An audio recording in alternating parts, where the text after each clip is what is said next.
Hello friends, आप सभी को मेरा नमस्कार, राम राम, सत श्री अकाल, दुआ सलाम।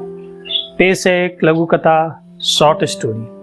आपके हमारे जीवन के कुछ ऐसे अनुभव होते हैं जो ताउम्र साथ चलते हैं।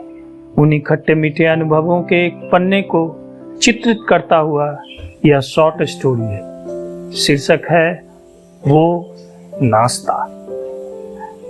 फिर से सूखी रोटी और आलू की सब्जी। पिछले 3 महीने से यही खाना खाकर ऊब चुका हूं। मैं नहीं खाऊंगा।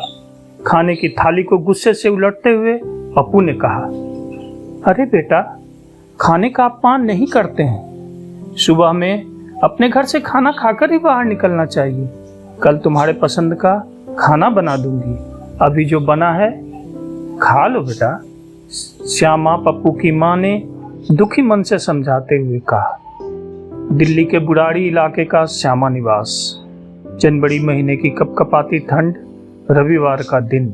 सुबह 8 बजे है, लेकिन श्यामा निवास का माहौल गर्म है। पप्पू 9वीं क्लास में पढ़ता है और 4 भाई बहनों में वो सबसे छोटा है। उसे तनिक भी भूख बर्दाश्त नहीं। भूख के मारे उसका क्रोध 7वें आसमान पर है। जीवन दास, पप्पू के पिता, दिल्ली में बैटरी बनाने की प्राइवेट कंपनी में सुपरवाइजर के पद पर काम करते थे। घर के एकमात्र कमाऊ मेंबर हैं। किसी तरह गुजारा हो रहा था, किंतु कंपनी घाटे में चलने के कारण बंद हो गई। अब जीवन जी पिछले 1 वर्ष से एक रेजिडेंशियल सोसाइटी में गार्ड की नौकरी करते हैं। तब से घर की आर्थिक स्थिति बहुत ही दयनीय है। माँ, मैं चाचा जी के यहाँ जा रहा हूँ, वहीं नाश्ता कर लूंगा, पप्पू ने क्रोधित मुद्रा में साइकिल निकालते हुए कहा। 2 किलोमीटर की दूरी पर रामनिवास दास जी का घर है। रिश्तेदारी में उसके चाचा लगते हैं। वे दिल्ली सरकार में बिजली विभाग में इंजीनियर के पद पर कार्यरत हैं। वे पप्पू को बेटे जैसा मानते हैं। पप्पू को भी उनसे बड़ा लगाव है। बेटा, मेरी मानो तो उनके यहाँ मत जाओ। हमारी माली हालत किसी से छिपी नहीं है। गरीबों का कोई रिश्तेदार नहीं होता, उसे कोई नहीं पहचानता है, श्यामा जी ने समझाते हुए कहा। लेकिन पप्पू नहीं माना। कुछ देर बाद, प्रणाम चाचा जी, प्रणाम चाचा जी, पप्पू ने आदर सहित कहा। आओ बेटा, बहुत दिनों बाद आए। हमेशा सोचता हूँ तुम्हारे घर जाऊं, पर समय ही नहीं मिलता है। पापा मम्मी का क्या हाल है? तुम्हारी पढ़ाई लिखाई कैसी चल रही है? सुबह सुबह आए हो, नाश्ता पानी करके जाना, रामनिवास जी ने कहा।